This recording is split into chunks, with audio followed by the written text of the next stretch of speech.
Good morning everyone. एक बहुत important passage आज अपने करने वाले हैं, तो पैसेज रीडिंग बहुत ज़रूरी है। तो बिल्कुल टू द पॉइंट अपने हिंदी एक्सप्लेनेशन करने वाले हैं इस पैसेज की। एक एक वर्ड का मीनिंग मैं कोशिश करूंगा कि आपको बताऊं, और आपने बहुत ध्यान से इस चीज़ को सुनना है ताकि आप मुझे दोबारा फिर बता सकें। क्लियर है? तो टाइटल है इसका the using technology to fight corruption. Meaning यानी कि टेक्नोलॉजी का यूज करके हम भ्रष्टाचार से लड़ाई करें। ठीक है ना? यानी भ्रष्टाचार को अल्टीमेटली कम करें, खत्म करें।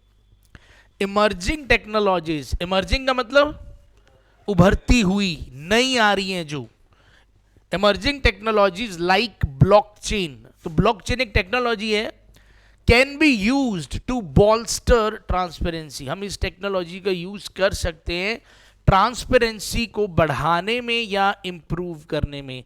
तो क्या मीनिंग है इस शब्द का? To improve. ठीक है, इंप्रूव करने में। ब्लॉकचेन एक ऐसी टेक्नोलॉजी है जिसके अंदर जितने भी लोग किसी संस्था में हैं उन सबके पास इंफॉर्मेशन पहुंचेगी। ठीक है जी? वो इंफॉर्मेशन आप ऐसा मान सकते हो कि जैसे रीडेबल फॉर्मेट में हो सकती है, यानी रीड सब कर सकते हैं, एडिट कोई कोई कर सकता है जिसको परमिशन मिली होगी। तो वो कह रहे हैं कि अगर ये पैसेज इस बारे में है कि अगर गवर्नमेंट डिपार्टमेंट के अंदर जितनी भी इंफॉर्मेशन होती है अगर वो भी ब्लॉकचेन वाले सिस्टम में डाल दी जाए, ठीक है, यानी सारे इंप्लॉइज के पास इंफॉर्मेशन होगी, वो सब देख सकते हैं। और अगर इंप्लॉइज को छोड़ो, अगर वो कुछ ऐसा कर दिया जाए कि कोई भी उसको देख सकता है, जैसे आप फेसबुक पे सब देख सकते हो, तो अगर ऐसा सिस्टम हो जाए तो क्या जनता को पता लग जाएगा भी काम कैसे हो रहा है, क्या चीज हो रही है, भी क्या वो खरीद रहे हैं, क्या बेच रहे हैं, क्या आ रहा है, क्या जा रहा है। तो क्या अब उनको घपला करने में थोड़ा जोर आएगा? अब क्योंकि देख तो सारे सकते हैं, चेंज कोई कोई कर सकता है। तो जो चेंज करने की कोशिश करेगा वो कंप्यूटर, वो टेक्नोलॉजी बता देगी ना भी इस बंदे ने डेटा से चेंज किया है, और वो भी सबको दिखेगा। क्लियर है? तो वो कह रहे हैं कि ऐसी टेक्नोलॉजी का यूज करके हम करप्शन को बहुत ज्यादा क्या कर सकते हैं। ठीक है ना?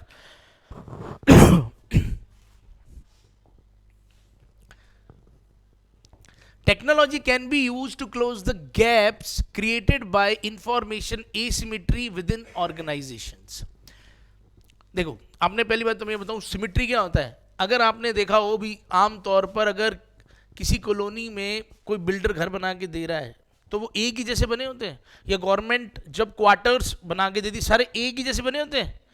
ऐसे होता है भी कोई ऊपर है, कोई नीचे है, कोई ऐसा है, कोई और, सब एक ही जैसे बने, सब सिमिट्री में होते हैं। कैसे होते हैं? यानी सबके पास जगह बराबर, सबके पास सब हर चीज बराबर बराबर बराबर ऐसे चलती है। तो एसिमेट्री का मतलब यानी कोई चीज सिमिट्री में नहीं है। जो जब ए किसी शब्द के आगे लगता है तो वो उसको उल्टा कर देता है, या ए का मतलब वो चीज उसमें नहीं है। तो इंफॉर्मेशन एसिमेट्री का मतलब इंफॉर्मेशन बराबर नहीं है, किसी के पास कम है, किसी के पास। तो टेक्नोलॉजी का हम यूज कर सकते हैं उन खड्डों को, उन गैप्स को भरने में जो क्रिएटेड, जो बने हैं, किससे बने हैं? इंफॉर्मेशन एसिमेट्री की वजह से विद इन द ऑर्गेनाइजेशन। तो संस्थाओं में किसी के पास इंफॉर्मेशन है, किसी के पास नहीं है, और इसी चीज से शायद करप्शन करने में उनको हेल्प होती है, क्योंकि सिर्फ कुछ लोगों को पता होता है कि हम ये जो काम कर रहे हैं ये कितने में हो रहा है, नीचे वालों को पता नहीं क्या हो रहा है, कितने में हो रहा है। लेकिन अगर सबको पता लग जाए तो फिर तो चांस है ना कि किसी चीज पे पूरा सुपरविजन हो। तो कहते हैं ऐसा किया जा सकता है बाय बोल्स्टरिंग ट्रांसपेरेंसी, यानी अगर पारदर्शिता को बढ़ा दिया जाए। हाउएवर, हालांकि transparency is not always enough. Transparency अकेली पर्याप्त नहीं है। Accountability mechanisms can help address this deficiency. Accountability का मतलब होता है जिम्मेदारी। लेकिन अगर जिम्मेदारी वाला तरीका भी अपनाया जाए, ठीक है ना, भी ठीक है सबको पता लग रहा है सारी इंफॉर्मेशन, तो इससे भी बहुत हो सकता है इससे बात ना बने अकेली से। तो जो लोग जिम्मेदार हैं, यानी जिन लोगों के हाथ में डिसीजन लेने की पावर है या जो कुछ कर सकते हैं, हेर फेर कर सकते हैं, अगर वो जब छेड़खानी करेंगे तो पता लग जाएगा भी जब आप ही इस चीज को छेड़ सकते हो तो इसका मतलब अगर घोटाला हुआ तो आपने ही किया है। अगर 5 या 6 लोग ऐसे हैं जो कुछ एडिट कर सकते हैं और कुछ एडिट हुआ है, कुछ पंगा हुआ है, तो इसका मतलब वही 5 हैं। तो वो कह रहे हैं कि अकाउंटेबिलिटी मैकेनिज्म जो है ना वो इसके अंदर हेल्प कर सकता है। यहां एड्रेस एक वर्ब है और इसका मतलब है सॉल्व करना। यहां इस एड्रेस का मतलब क्या है? सॉल्व करना। तो एड्रेस के 2-3 मीनिंग होते हैं। एड्रेस का एक मीनिंग होता है सिंपल एड्रेस जब वो नाउन होता है, और वर्ब के अंदर एड्रेस का एक मतलब होता है सॉल्व करना और एक मतलब होता है वो कहते हैं ना स्पीच देना, संबोधित करना, ठीक है ना। तो यहां पे देखो 2 बार V1 आ रहा है, इधर भी V1 इधर भी V1। कुछ ही ऐसी वर्ब्स होती हैं, ठीक है जी, जिनके बाद दोबारा फिर से V1 आ सकता है, तो हेल्प उन्हीं में से है। तो mechanisms can help address this deficiency. Deficiency यानी कमी। तो अब वो कह रहे ना अकेली पारदर्शिता से नहीं बात बनेगी, तो अभी भी जो कमी रह जाएगी उसको कौन पूरा कर सकता है फिर? अगर आप अकाउंटेबिलिटी मैकेनिज्म का क्या करें, इस्तेमाल करें, तो वो हेल्प कर सकती है हमारी अब जो ये थोड़ी बहुत कमी बची इसको क्या करने में, सॉल्व करने में। और वो होगा कैसे? बाय डिफाइनिंग, क्योंकि वो जो मैकेनिज्म है वो डिफाइन कर देगा who can receive sensitive information. यानी जब आप अकाउंटेबिलिटी वाला मैकेनिज्म भी लगा दोगे ना तो उससे ये पता लग जाएगा भी कौन कौन बंदा जो इंपॉर्टेंट इंफॉर्मेशन होती है उसको रिसीव कर सकता है, and how organisations can prevent it's illicit exploitation, और कैसे जो संस्थाएं हैं वो रोक सकती हैं इसका इलिसिट एक्सप्लॉइटेशन। इलिसिट का मतलब इलीगल टाइप का, अनैतिक टाइप का, ठीक है, अनैतिक। एक तो इलीगल होता है वो गैर कानूनी होता है, एक अनैतिक यानी जो चीज नहीं करनी चाहिए। तो एक्सप्लॉइटेशन मालूम है सबको,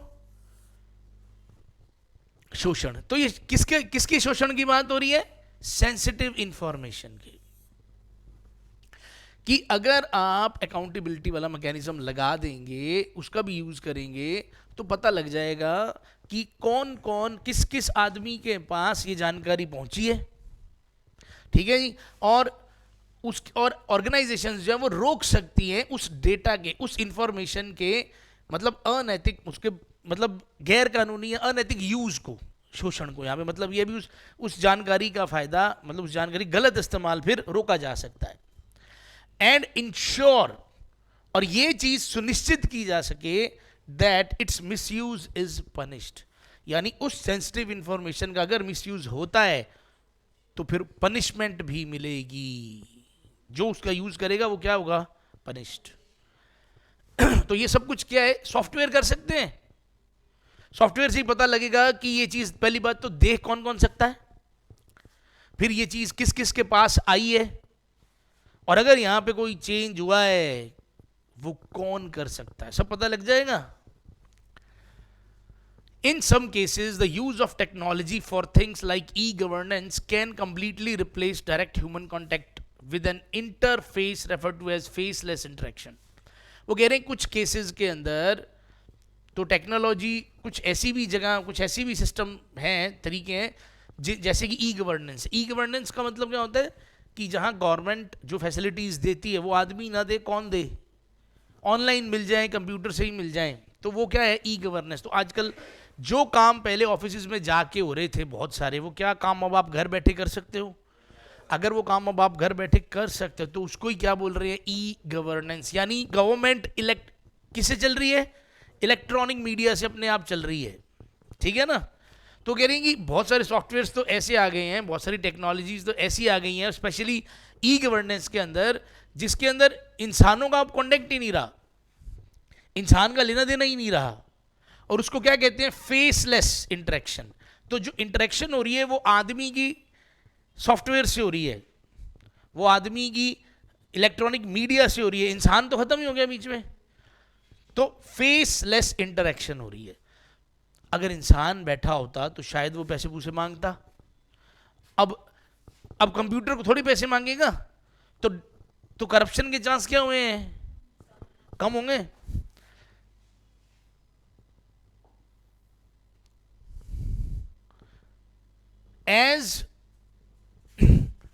as computers substitute for human beings, the opportunities for indulging in corruption may be significantly reduced। क्योंकि जो कंप्यूटर्स हैं वो अब सब्सटीट्यूट कर सकते हैं किसको, ह्यूमन बींग्स को। तो होगा क्या, जो अपॉर्चुनिटीज हैं इंडल्जिंग इन करप्शन, इंडल्ज का मतलब होता है भाग लेने की या पढ़ने की, किसी में पढ़ने की। तो जो करप्शन में पढ़ने के जो चांसेस थे वो क्या हो गए, सिग्निफिकेंटली, यानी काफी हद तक क्या हो गए, ठीक है ना, काफी।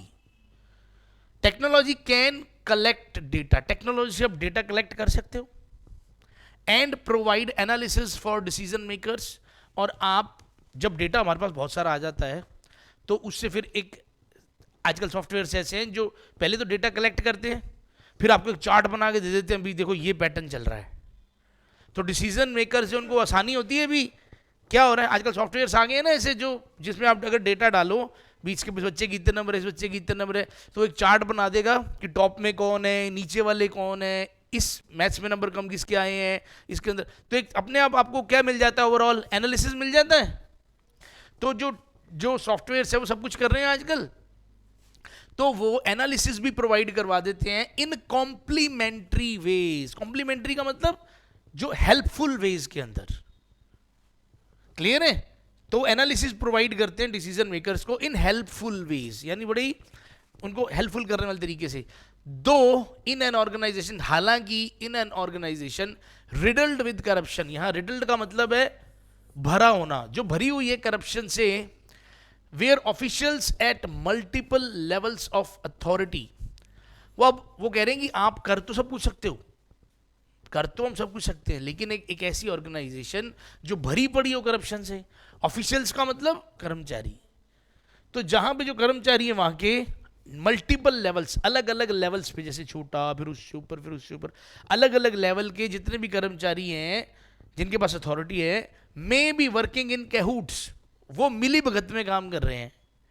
ठीक है जी, कैहूट यानी मिली भगत। तो अगर एक ऑर्गेनाइजेशन के अंदर नीचे से लेके ऊपर तक सारे के सारे लोग, ऑफिशियल्स, अगर मिली भगत में काम कर रहे हैं विद लोअर स्टाफ, ठीक है, बड़े कर्मचारी या जितने भी वो लोअर स्टाफ के साथ भी मिली भगत में काम कर रहे हैं, टेक्नोलॉजी इनेबल्ड ट्रांसपेरेंसी, अगर आपने टेक्नोलॉजी से ट्रांसपेरेंसी लाने की कोशिश की या अकाउंटेबिलिटी मैकेनिज्म्स का यूज किया, आर ऑफन इनइफेक्टिव, तो वहां पे ये सब चीजें भी क्या हो जाती हैं, क्योंकि सॉफ्टवेयर किसको देना है किसको नहीं देना ये भी इंसान के हाथ में है।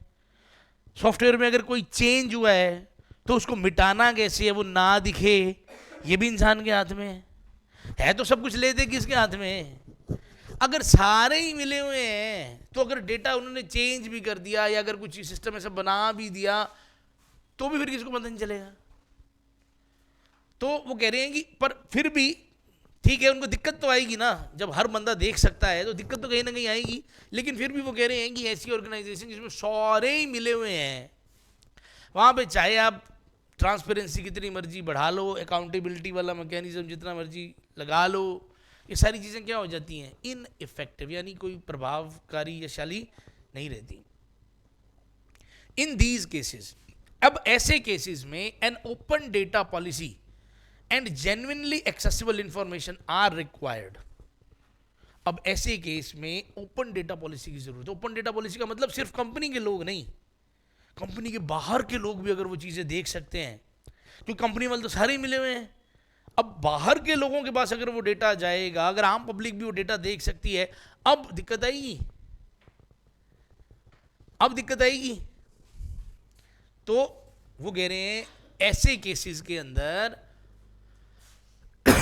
Open data policy and genuinely accessible information are required. यानी तो जो जेन्युइनली एक्सेसिबल इंफॉर्मेशन है, अगर वहां तक पहुंचा जा सकता है, कोई भी बंदा देख सकता है, तो फिर ये दो चीजें जो है, मतलब open data policy mainly required है। तो ओपन डेटा पॉलिसी में जो भी इंफॉर्मेशन होगी, सही इंफॉर्मेशन होगी, जेन्युइन में पहुंचेगी सब तक। वो रिक्वायर्ड है टू, किस चीज के लिए रिक्वायर्ड है? To truly reap the benefits of technology. Reap का मतलब फायदा उठाना। जैसे अपने कहते हैं ना, भी जो बीजोगे वही काटोगे, ठीक है ना? As you sow so shall you reap. जो बीजोगे वही मिलेगा। तो अगर आपको सच में अगर फायदा लेना है, रीप यानी काटना या फायदा लेना, टेक्नोलॉजी का अगर आपको बेनिफिट्स का फायदा लेना है, बेनिफिट्स लेने टेक्नोलॉजी के, तो फिर ओपन मैकेनिज्म में जाओ आप, ठीक है ना? अगर ओपन डेटा पॉलिसी में जाएंगे तब फिर लोग जो है, अगर वो छेड़खानी करते हैं, तो पहले तो अगर सिर्फ और सिर्फ ऑर्गेनाइजेशन किसी ने छेड़खानी कर भी दी तो अगला कहता कोई बात नहीं, करते अपना क्या है, चाहे सबको ही पता लग रहा हो। पर अब तो जिन लोगों को फायदा नहीं हो रहा, जो नॉर्मल पब्लिक बैठी है या नॉर्मल लोग बैठे हैं, जब वो देखेंगे भी भाई सब छेड़खानी हो रही है, तो वो तो बोलेंगे ना, तब फायदा मिल सकता है, वो कह रहे हैं। Emerging tools such as blockchain.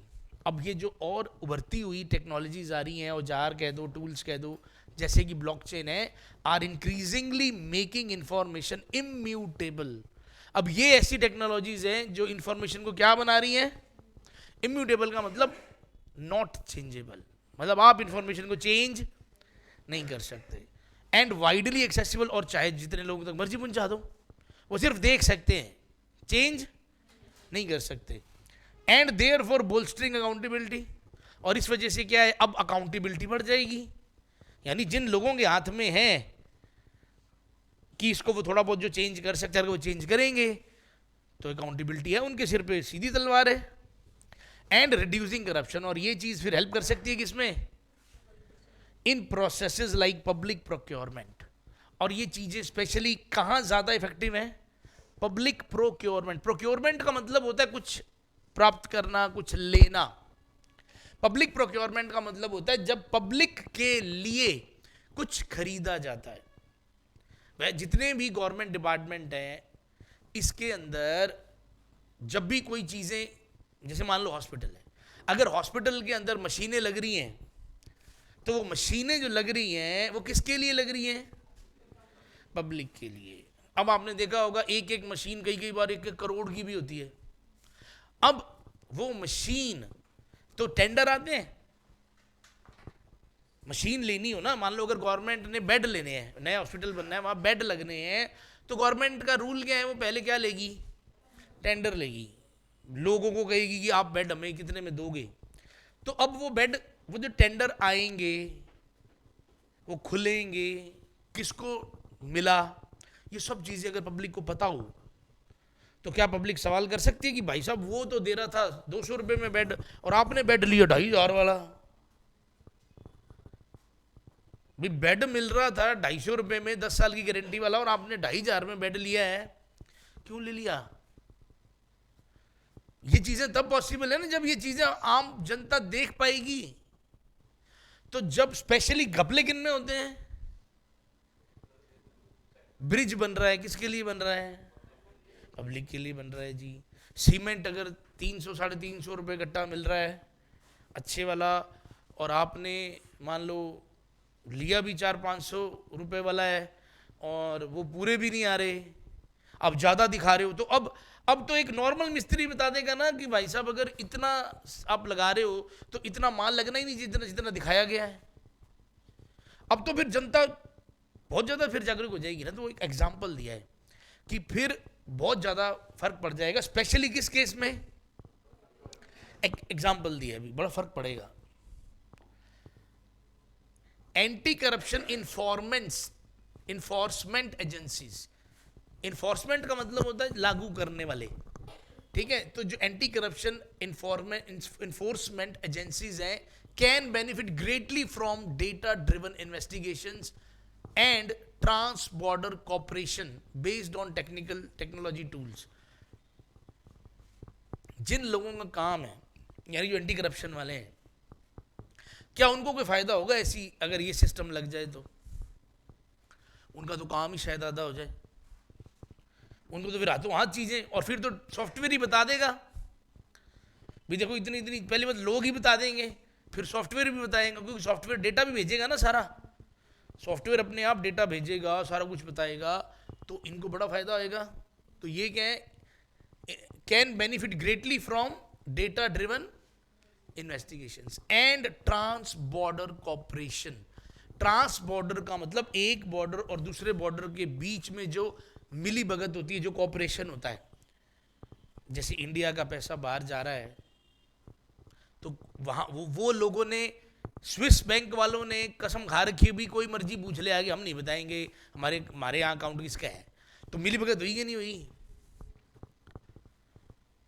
भी? अगर वो बता दें, अगर स्विस बैंक वाले बता ही दें भी ये लो ले लो हमसे भी किस बैंक में भी हमारे यहाँ कौन बंदा है इंडिया में, उसका एड्रेस क्या है, क्या नाम है, तो फिर तो सारे ही बाहर आ जाएंगे लोग।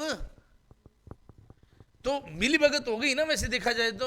वहां पैसा लोग क्यों डाल रहे हैं? क्योंकि वहां उस बैंक की खासियत है भी हमारे पास ये जो पैसा पड़ा है ये किसका है हम नहीं बता सकते भाई, सीधी सी बात है।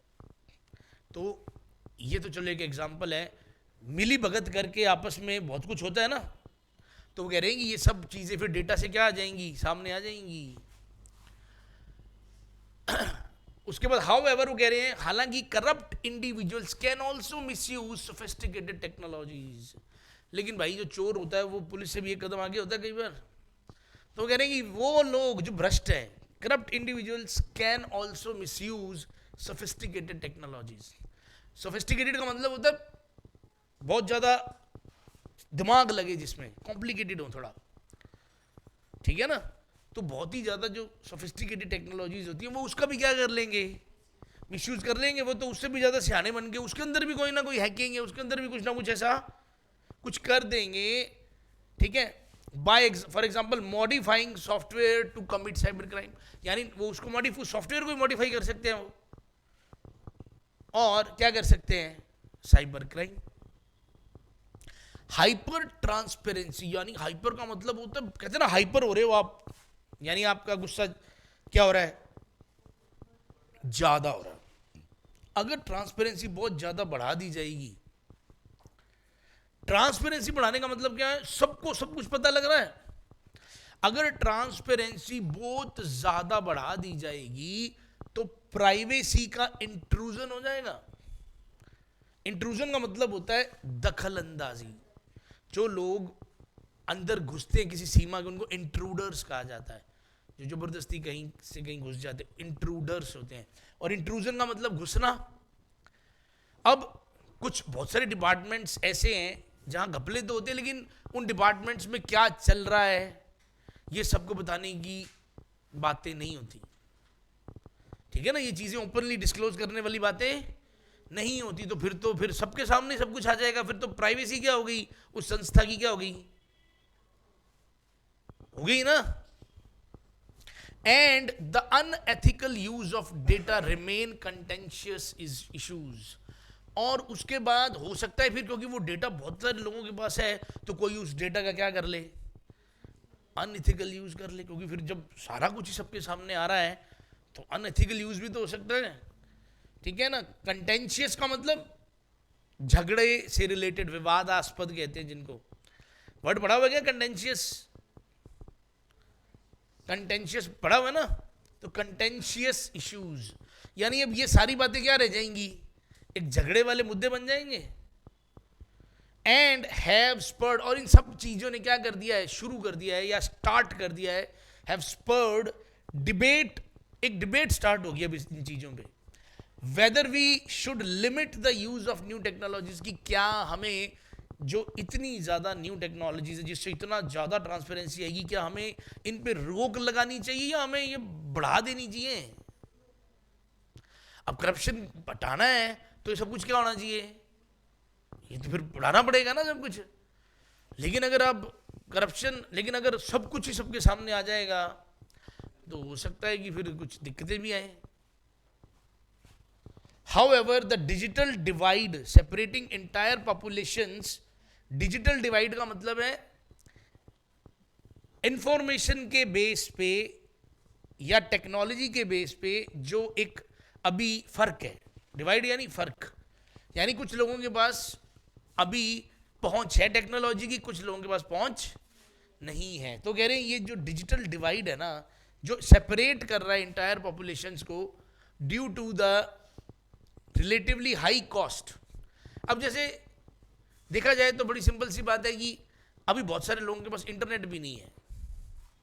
हमें ऐसा लगता है कि शायद सबके पास इंटरनेट है, लेकिन जो लोग गांव से आते हैं शायद उनको पता हो कि बहुत सारे लोग हैं जिनके पास अभी तक तो कीपैड वाले फ़ोन ही हैं. उनके पास तो फ़ोन ही दूसरा नहीं है, इंटरनेट का रिचार्ज तो उनको मतलब ही नहीं है कोई. तो अभी तक ऐसी बहुत सारी अभी जनता है जो डिजिटली दूर है, मतलब उनके पास तो अभी समझ ही नहीं है कि कैसे हम डेटा तक पहुंचे. डेटा का मिसयूज या अच्छा यूज तो बाद की बात है. तो अभी भारत में या किसी देश के अंदर ऐसी पॉपुलेशंस हैं जिन एक पास तो जो डिजिटली इनेबल्ड है और एक डिजिटली इनेबल्ड ही नहीं है अभी तक. क्यों? क्योंकि खर्चा बहुत है, कॉस्ट बहुत है ना उस चीज की, तो वो लोग उसको लेते ही नहीं है, अभी हमें नहीं चाहिए. तो वो कह रहे हैं and limited access to technology must be further bridged. पहली बात तो ये कह रहे हैं कि अगर वो कह रहे हैं जो डिजिटल डिवाइड है, जो ये जो एक फर्क आ रहा है डिजिटल का, किसकी वजह से? हाई कॉस्ट की वजह से और लिमिटेड एक्सेस की वजह से. इसको पहले तो भरो. अगर आप चाहते हो कि सब तक इंफॉर्मेशन पहुंचे तो पहले सबको इंटरनेट तो दो, और इनको नहीं चलाना तो इनको चलाना तो सिखाओ. फर्क है क्या? सारे लोग तभी तो जागरूक होंगे या तभी तो वो कोई सवाल उठा पाएंगे जब सबके पास वो टेक्नोलॉजी होएगी. तो सबको टेक्नोलॉजी देने के लिए वो कह रहे हैं कॉस्ट बड़ी हाई है ना, तो सब तक वो टेक्नोलॉजी भी पहुंच नहीं पा रही क्योंकि बहुत महंगा है, हर बंदा नहीं अफोर्ड कर रहा. तो पहले तो आप टेक्नोलॉजी पहुंचाओ और जिनको समझ नहीं है उनको पहले समझाओ. तो जब ये सब कुछ इतना कुछ होएगा तब जाके ये मतलब ये जो गैप है ना, इसको ब्रिज करना पड़ेगा, भरना पड़ेगा इन ऑर्डर टू एड यानी हेल्प, ताकि हेल्प की जा सके जो ग्लोबल एफर्ट्स चल रही हैं टू फाइट करप्शन. क्योंकि आज पूरी दुनिया तरीके ढूंढ रही है कि करप्शन को क्या किया जाए. तो करप्शन को अगर कम करना है तो सबसे पहले तो हर बंदा टेक्नोलॉजी को एक्सेस कर पाए. तो टेक्नोलॉजी होएगी तो एक्सेस करेगा. क्लियर है जी? ये कुछ शब्द हैं, ये मैं पैसेज अभी टेलीग्राम पे डाल दूंगा, ठीक है. ये बहुत सारे इसके अंदर वर्ड्स हैं जो इसके अंदर आए और मैंने उनके मीनिंग बताए हैं, ठीक है जी, हैं यहाँ पे. चलिए.